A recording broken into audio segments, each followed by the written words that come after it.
Hey, what's going on, guys? Even Netflix Game here, and today we're looking at this article by Nerdist, looking at 5 video games you can play on Netflix Games. I've not had a look at this yet, and this is from February 22nd, 2023, so I reckon it's quite up to date, 'cause I don't think there's been any new game additions to Netflix Games since February yet, so let's have a look. So, most mobile games are fun time wasters, but lack the true appeal of a real video game. But now Netflix is looking to change all of that with its Netflix Games offering.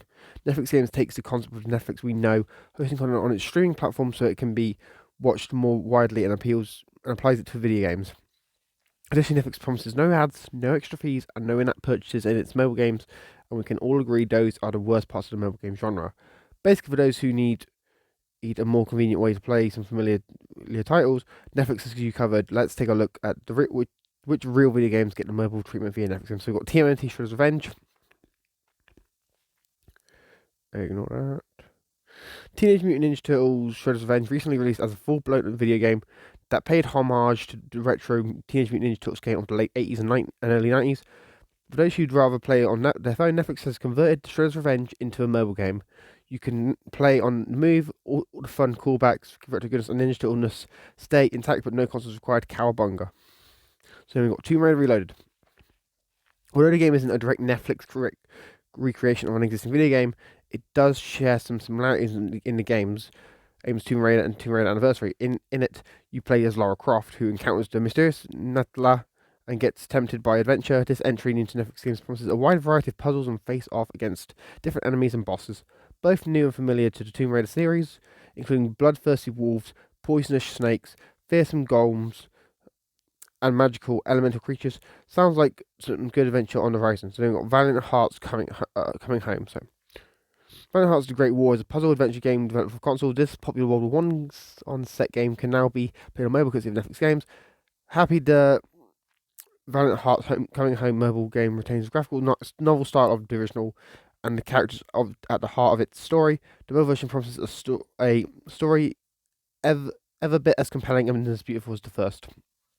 We've got 12 minutes. 12 minutes is a weird one because it was on Game Pass. It's one of the biggest indie games we've seen. So 12 minutes is originally a Steam game with a seriously loaded cast. James McAvoy, Daisy Ridley, no one cares, and William Dafoe lend their voices to this interactive thriller. The game revolves around a man trapped in a terrifying time loop that is fated to go on and on unless he uses his foreknowledge to break the cycle.